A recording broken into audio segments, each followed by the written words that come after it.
ముష్టి వేప చెట్టు మొదలుగా ప్రజలకు పరగమూలికలకు పనికి వచ్చు.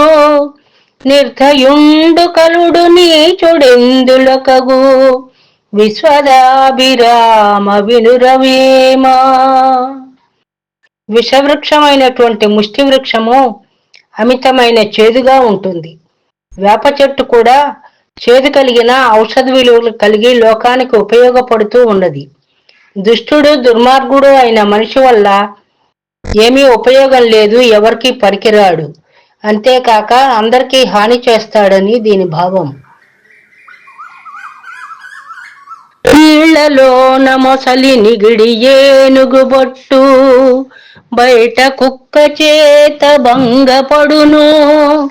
స్థాన బలిమి కాని తన బలిమి కాదయా విశ్వదాభిరామ వినురవేమా. నీటిలో ఉన్నటువంటి మొసలి చిన్నదైనను తన కంటే ఎంతో పెద్దదైన ఏనుగును నీటిలోనికి లాగి చంపగలదు. కానీ ఆ మొసలే నీటి నుంచి విడిచి బయటకు వచ్చినట్లయితే స్థానబలం లేక కుక్కల చేత కూడా హింసించబడుతుంది, బాధించబడుతుంది, ఓడిపోతుంది. అంటే మొసలికి ఆ స్థానబలం నీటి వల్లనే కానీ వేరు కాదు. ఎవరికైనా స్థానబలం ఉండాలి అనేది ఈ పద్యం యొక్క సూచన.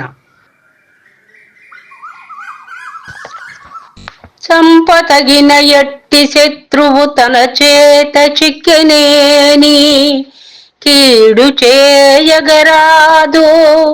పొసగ మేలు చేసి పొమ్మనుట చాలయా విశ్వదాభిరామ వినురవేమా.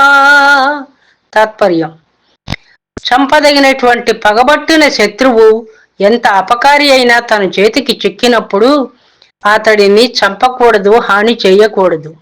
చేతనైనంత మేలు చేసి అతడిని వదిలిపెట్టవలను.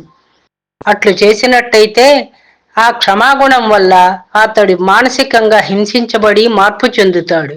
అదే అతడికి గొప్ప శిక్షగా మారుతుంది. కనుక క్షమాగుణం యొక్క గొప్పతనాన్ని ఈ పద్యంలో చెప్పాడు కవి. మిరము గింజ చూడ మీద నల్లగనుండు కొరికి చూడలో చురుకుమనును.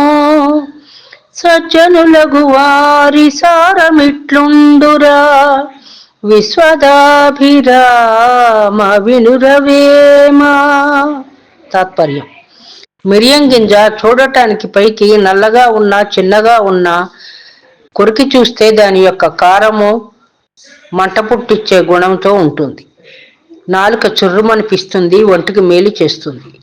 ఆ విధంగానే మంచివాడు పైకి చూడటానికి అలంకారాలు లేకపోయినా ఆడంబరాలు లేకపోయినా సామాన్యంగానే అనిపించినప్పటికీ అతడి హృదయం లోపల మేధా సంపత్తి నిండి ఉంటుందని దీని యొక్క భావము. అంటే ఆకారాన్ని చూసి అంచనా వేయకూడదు అని అర్థం.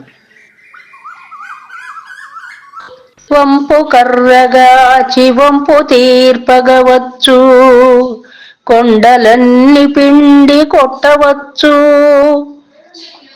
కఠిన చిత్తు మనసు కరిగింపరాదు విశ్వదాభిరామ వినురవేమా.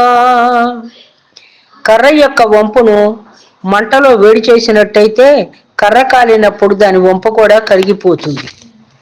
కొండలను పిండి చేయవచ్చును, కానీ కఠినాత్ముడు మూర్ఖుడైన వాని మనసును మాత్రము దయాగుణంతో నింపలేము, మార్చలేము అని దీని భావము. హీన గుణము వాని నిలుసేరనిచ్చిన ఎంత వానికైన ఇడుముగలుగు. ఈగ కడుపు చొచ్చి ఇట్టట్టు చేయదా విశ్వదాభిరామ వినురవేమా. తాత్పర్యం: చెడ్డవానికి ఆశ్రయం ఇచ్చి మన ఇంట్లో వారిని ప్రవేశపెట్టినట్టయితే మనకే ఆపకారం చేస్తాడు. ఎంతటి వాడికైనా సరే కడుపులో కానీ ముక్కులో కానీ ఈగ జరిగిందనుకో చాలా ఇబ్బంది పెడుతూ ఉంటుంది. ఆ బాధను తట్టుకోవటం చాలా కష్టంగా ఉంటుంది. ప్రాణం మీదకి తీసుకొచ్చి ఆపద కలుగజేస్తుంది. అట్లాగే చెడ్డవాడిని ఇల్లు చేరనిచ్చినట్టయితే వాడు మనకు చెరుపు చేస్తాడు కనుక దూరంగా ఉంచమని దీని యొక్క భావం. నిండు నదులు పారు నిలిచి గంభీరమై వెర్రివాగు పారు వేగబొర్లి అల్పుడాడు రీతి అధికుండు ఆడునా విశ్వదాభిరామ వినురవేమా.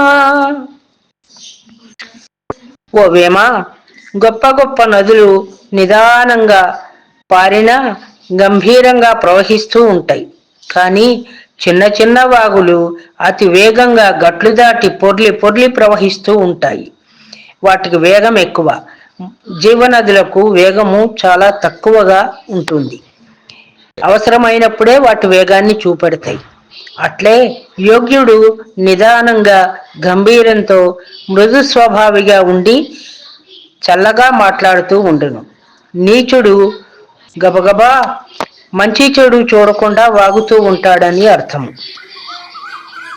ప్రియము లేని విందు పిండి వంటల చేటు భక్తి లేని పూజ పత్రి చేటు పాత్ర మెరుగనీవి బంగారు చేటురా విశ్వదాభిరామ వినురవేమా. ప్రేమ లేని చోట అన్న సంతర్పణమునందు పిండి వంటకాలు వ్యర్థం. బంగారము అపాత్ర దానం చేసినట్లయితే ఉపయోగం ఏముంటుంది? దాన్ని సొమ్ములు చేయటం కంటే బంగారం వన్నె తగ్గును. ఆ రీతిగానే దేవునిపై గురిలేని వాడు పూజా ప్రతిమను పెట్టి పూజించుట పరమ వ్యర్థమని దీని యొక్క భావము.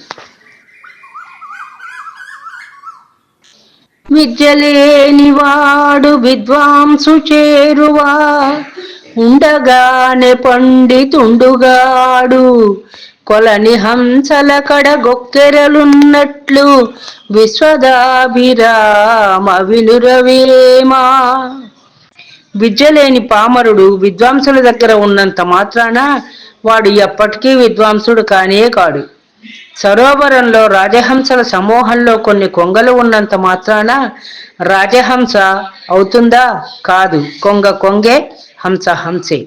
అలాగే ఉత్తముడు ఉత్తముడే, చెడ్డవాడు చెడ్డవాడే. నేరనన్నవాడే నేర్పరి మహిళన నేర్తునన్నవాడు నిందజిందు ఊరుకున్నవాడే యుత్తమ యోగిరా విశ్వదాభిరామ వినురవేమా.